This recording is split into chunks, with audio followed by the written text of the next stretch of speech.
ಇಲ್ಲ, ನಾವು ಮುಖ್ಯವಾಗಿ ನಾನು ಗಣೇಶ್ ಅವರು ಡೈಲಿಗೆ ಬಂದಿದ್ದ ಕಾರಣ ಏನಂತಂದ್ರೆ ನಮ್ಮ ಬಳ್ಳಾರಿ ಜಿಲ್ಲೆಯಲ್ಲಿ 5 ಜನ ಶಾಸಕರು ಗೆದ್ದಿದ್ದೀವಿ. ಬಳ್ಳಾರಿ ಯಾವತ್ತಿದ್ರು ಕಾಂಗ್ರೆಸ್ ಭದ್ರಕೋಟೆ.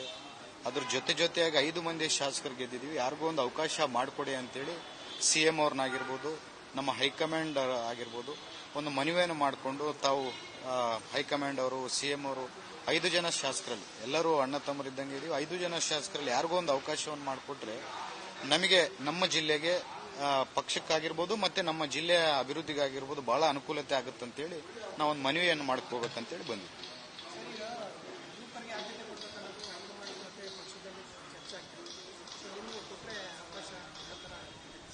ಇಲ್ಲ, ನನಗೆ ಕೊಡಬೇಕು ಇನ್ನೊಬ್ಬರಿಗೆ ಕೊಡಬೇಕಂತೇಳಿ ನಾನು ಹೇಳ್ತಾ ಇಲ್ಲ. ನಾನು ಮುಖ್ಯವಾಗಿ ನಮ್ಮ ಜಿಲ್ಲೆ ಪರವಾಗಿ, ನಮ್ಮ ಜಿಲ್ಲೆ ಜನತರ ಪರವಾಗಿ ನಾನು ಏನ್ ಕೇಳ್ಕೊಂತೀನಿ ಅಂತಂದ್ರೆ, ಒಂದು ಅವಕಾಶ ಬಳ್ಳಾರಿ ಜಿಲ್ಲೆಗೆ ಯಾರಿಗಾದ್ರೂ ಕೊಡಿ. ಒಂದು ಅವಕಾಶ ಮಂತ್ರಿ ಆದ್ರೆ ಬಳ್ಳಾರಿ ಜಿಲ್ಲೆ ದೊಡ್ಡ ಮಟ್ಟದಲ್ಲಿ ಅಭಿವೃದ್ಧಿ ಆಗಕ್ಕೆ ಸಾಧ್ಯ ಆಗುತ್ತೆ. ಅದ್ರ ಜೊತೆಗೆ ಬಳ್ಳಾರಿಯಲ್ಲಿ ಪಕ್ಷ ಸಂಘಟನೆ ಕೂಡ ಸಾಧ್ಯ ಆಗುತ್ತೆ. ಈಗ ಏನು 5 ಮಂದಿ ಗೆದ್ದಿದ್ದೀವಿ, ಮುಂಬರುವಂತ 2028 ಎಲೆಕ್ಷನ್ ಅಲ್ಲಿ ಕೂಡ 5 ಸ್ಥಾನವನ್ನು ಗೆಲ್ಲಕ್ಕೆ ಅನುಕೂಲ ಆಗುತ್ತೆ ಅಂತ ಹೇಳಿ ಕಿಚ್ಚು.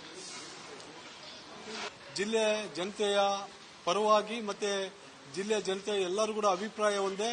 ಇವತ್ತು ಯಾರಿಗೆ ಕೊಟ್ಟರು ಕೂಡ ಓಕೆ, ಅದು ಜಿಲ್ಲೆಗೆ ಒಂದು ಸಚಿವ ಸ್ಥಾನ ಕೊಡಬೇಕೆಂಬ ನಿಟ್ಟಿನಲ್ಲಿ ಇವತ್ತು ಜನಗಳ ಆಸೆ ಏನಿದೆ, ಆ ನಿಟ್ಟಿನಲ್ಲಿ ನಾವು ಇವತ್ತು ಎಐಸಿಸಿ ಅಧ್ಯಕ್ಷರಿಗೆ ಮತ್ತೆ ಏನು ಮಾನ್ಯ ಮುಖ್ಯಮಂತ್ರಿಗಳಿಗೆ, ಡಿಸಿಎಂ ಅವರಿಗೆ, ಸುರ್ಜೇವಾಲ ಸಾಹೇಬರಿಗೆ, ವೇಣುಗೋಪಾಲ್ ಸಾರ್ ಅವರಿಗೆ ಮನವಿ ಮಾಡಕ್ ಬಂದಿದ್ವಿ. ಈ ನಿಟ್ಟಿನಲ್ಲಿ ನಮ್ಮ ಜಿಲ್ಲೆಯಲ್ಲಿ ಯಾರಿಗೆ ಕೊಟ್ಟರು ಕೂಡ ಪರವಾಗಿಲ್ಲ, ಜಿಲ್ಲೆಗೆ ಸಚಿವ ಸ್ಥಾನ ನೀಡಬೇಕಂತ ನಮ್ಮ ಬೇಡಿಕೆ.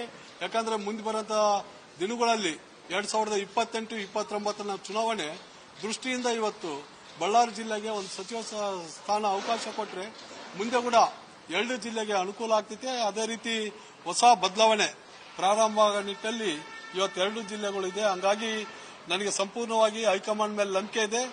100% ಈ ಸದ್ಯ ಬಳ್ಳಾರಿ ಜಿಲ್ಲೆ ಒಂದು ಸಚಿವ ಸ್ಥಾನ ಕೊಡ್ತಾರಂತ ನಂಬಿಕೆ ಇದೆ. ಆ ವಿಶ್ವಾಸದಿಂದ ನಾವು ಬಂದಿದ್ವಿ, ಹೈಕಮಾಂಡ್ಗೆ ಮನವಿ ಮಾಡಿದ್ವಿ, ಅವರು ಸ್ಪಂದಿಸ್ತಾರಂತ ನಾನು ಭಾವಿಸ್ತೀನಿ. Thank you.